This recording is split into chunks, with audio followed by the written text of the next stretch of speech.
Hey there, Grumpy Old Fart here. I'm having a lot of fun doing the the series Family Game Night because it deals with a topic that I've been doing for my hobby for 40 years, and that's tabletop gaming.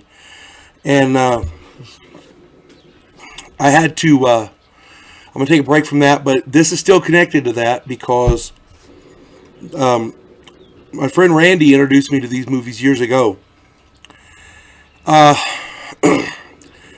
There's a series of there's a company out there called Zombie Orpheus Entertainment, and what they do is they take donations from fans and they create movies with content about gaming.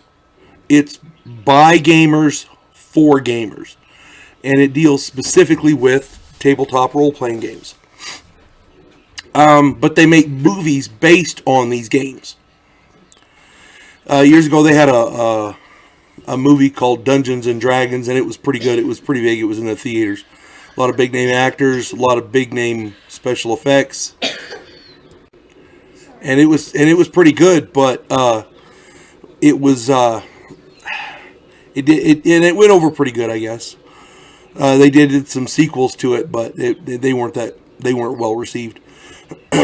And these are not ever, I don't think, going to win any Academy Awards. They're not big time Hollywood productions. They're made with donations. They're fan made movies.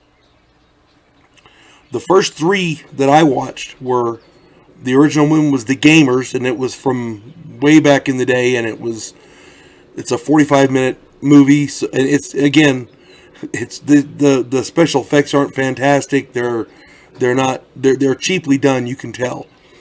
And the acting is not, nobody's going to win an Academy Award. But they're funny and they're fun. And what else do you need in entertainment? It's funny, it's fun, it makes you laugh. Then they came out with a sequel to that called The Gamers Darkness Rising. And excuse me, and that one had a little more better production value, better acting, a more involved storyline, and it deals with the gamers. All these deal with the gamers and their characters in the games, all simultaneously. So,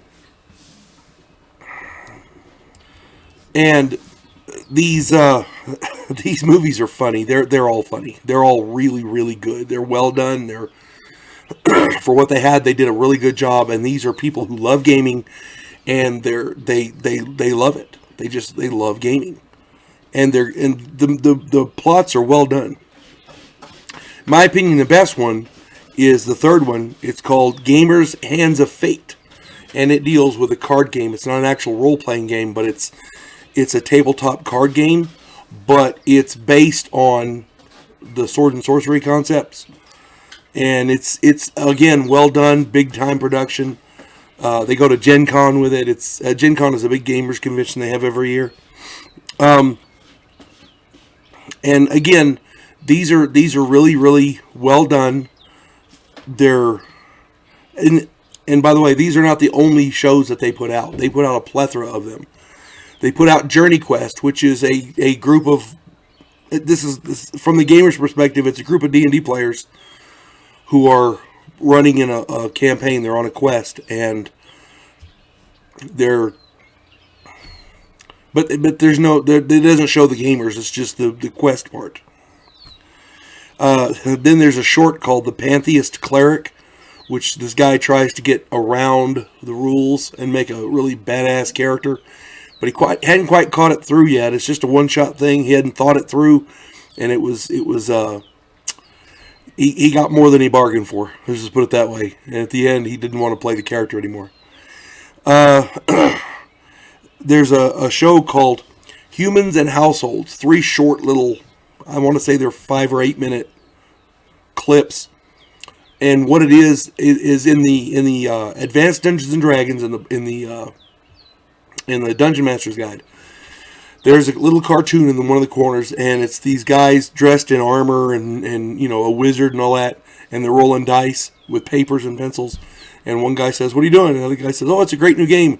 We play students and workers in an industrialized society," or something like that. Well, they did it. It's called Humans and Households.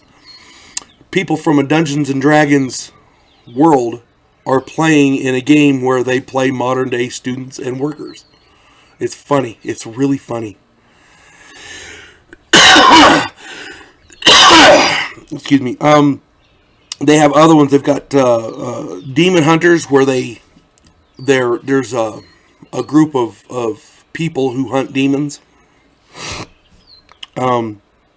They've got one called The Natural One, where this gamer's sister is also a gamer, and she's going to get married, but she wants to make sure her dude her boyfriend is going to be right for her.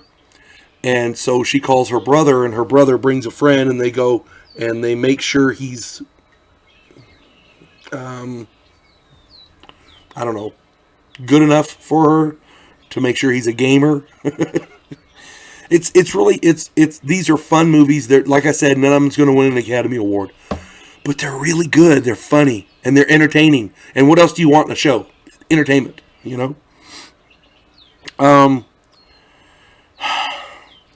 There's a scene from Darkness Rising where the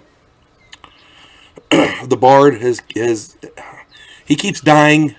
His character keeps dying, and rather than bring the same character back, because when you get resurrected, you lose a level, and so he started out at 9th level. He's down at like 3rd or 4th or whatever, and it's not worth playing. So he asked the dungeon master, "If I die, can I just bring in a new character?" And the guy says, "Yeah, okay." And so he brings in a new bard each time he dies. Well, he tends to die a lot. And at one point they go, we need cover. And the guy says, "Hide behind the mound of dead bards." Ironically enough, in a game years ago with my friend Randy, the guy who showed me these games, that was actually said in one of our games. Hide behind the mound of dead bards. It was hilarious. I'll try to remember the rest of that story and tell it to you at some point. At any rate, these Zombie Orpheus Entertainment has a lot of different videos out there. They're imaginative and they're fun. And watching these, you cannot help but be entertained. So check them out. They've got to have a topic in there you like. They're just fun. All right, these are good people having fun doing what they're doing, and they work off of donations, so they're not beholden to anybody. You folks have a good day. God bless one and all.